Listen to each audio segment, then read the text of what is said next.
So in the last video we had a look at finding the slope of a line segment in coordinate geometry.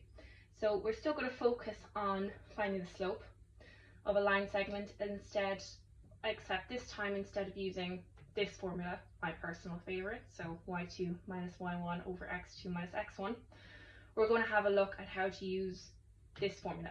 So the slope, which is denoted by m, is equal to the rise over the run. Now these two formulas are essentially the same, and I'll show you that in the video. But there's a handy thing about using this formula for certain questions. Okay, and I'll have a look at that towards the end of the video. So there is a reason why this formula is handy, but my personal preference will always just go for this one because I find it easier to keep track of it. But again, as I said, they're essentially the same, and we'll go through that in the video. Okay, so what I have here is two lines, a pink one and a green one, and we're going to find the slope of both of them using rise over run. Okay, so let's go for the slope of the green line first.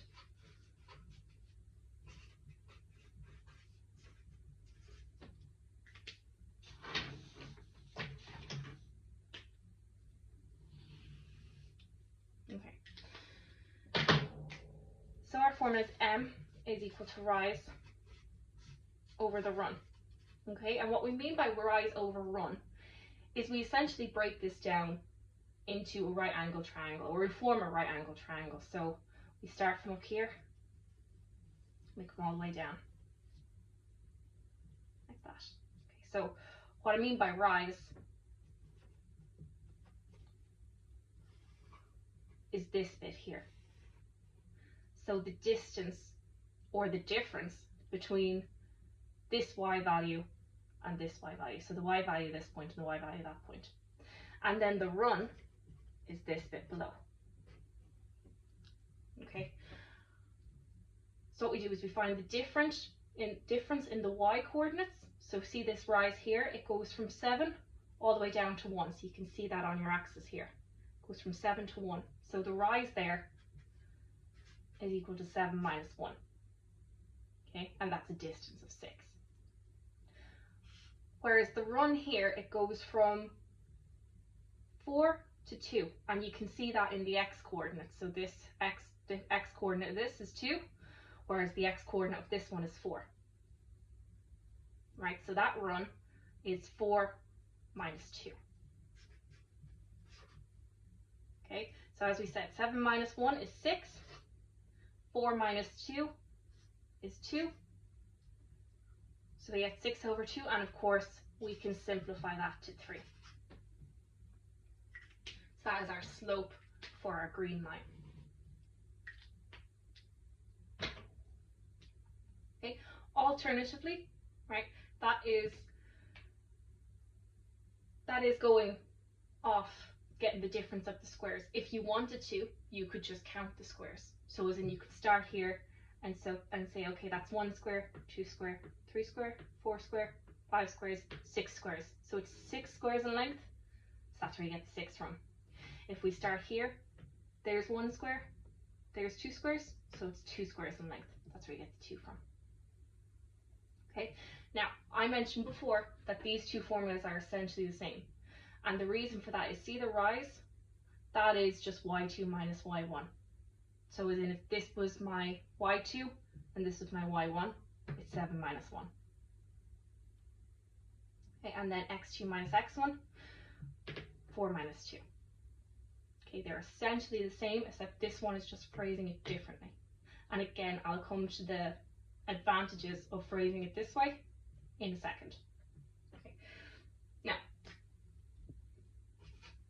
let's get the slope of the pink line.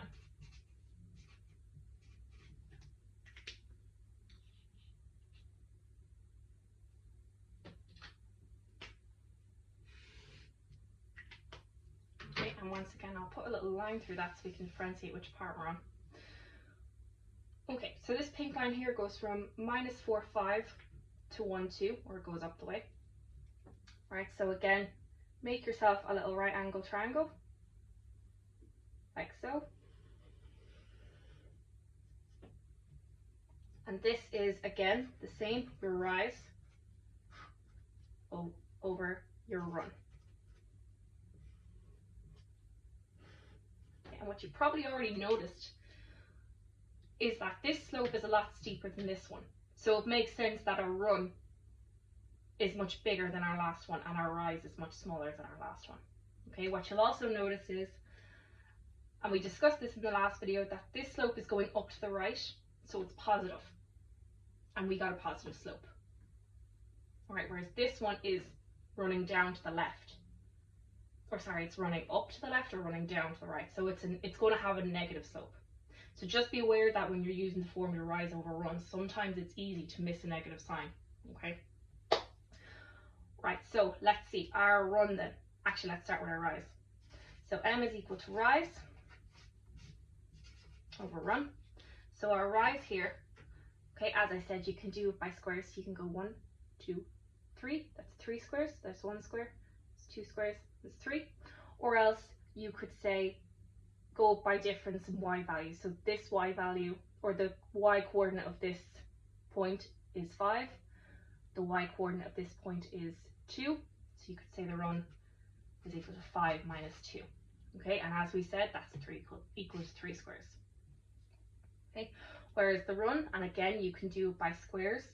So that's 1 square, 2 square, 3 square, 4 square, 5 squares. So it should be 5, but remember this is a negative slope, right? So for the purposes of this, what I'm going to do is I'm going to go by differences in x values. And I'm going to say minus 4, minus 1. Right, so in the last one we went from here and we said 4 minus 2. So start at the right angle and work to the point. Okay, so it's going to be minus 4 minus 1. Right, and the reason I'm emphasizing that is because if you had it done it the other way, you wouldn't get a negative slope, and that's important. So as I said, 5 minus 2, that's 3. And minus 4 minus 1, that's minus 5. Okay, so that has a slope of m is equal to minus 3 over 5. Okay, so again, as we said, it's a negative slope, which is what we were looking for.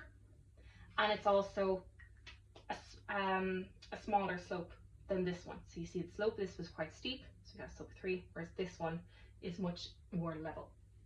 So that's why it's 3 over 5, or minus 3 over 5.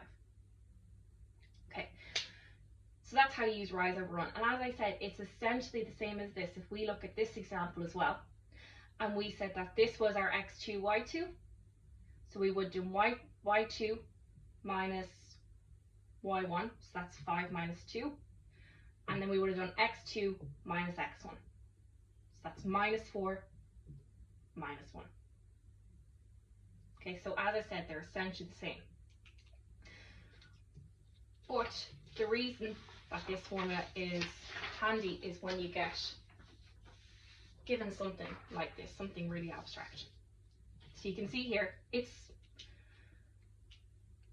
well, I suppose you could call it a coordinate plane, but they haven't given us any axes. But they might ask you to find the slope of this line. Okay, and like I said before, how I did it by squares. So you could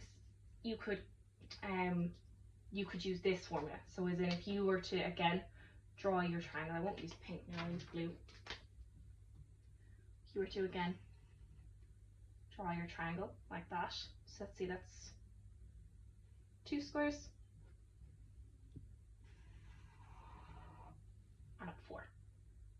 Okay, so that would be our run there, and this would be our rise. Okay, and as I said, that is 2 squares.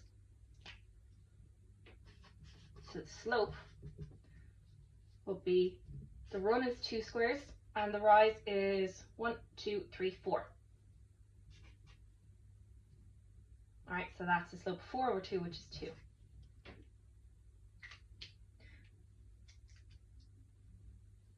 Okay, that's how you would calculate the slope of that line, even though you didn't have any figures. So that's kind of an example where this formula kind of falls in grace and won't work for you because you don't have points, but this formula will work for you. And as well, let's say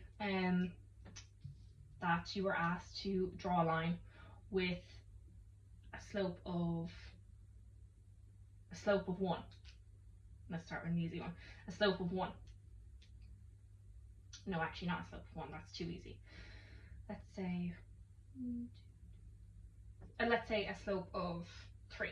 Right, so you're asked to draw a line with a slope equal to 3. You have to draw it in this square. Okay, what you could do is you could give it a run of 2, so you could start down here and go across 2 squares, that's your run of 2, and then go up 6 squares. So 1, 2, 3, 4, 5, 6. Okay, and if you draw a line in there, I'll use pink this time. And if I use a ruler as well, that would be handy.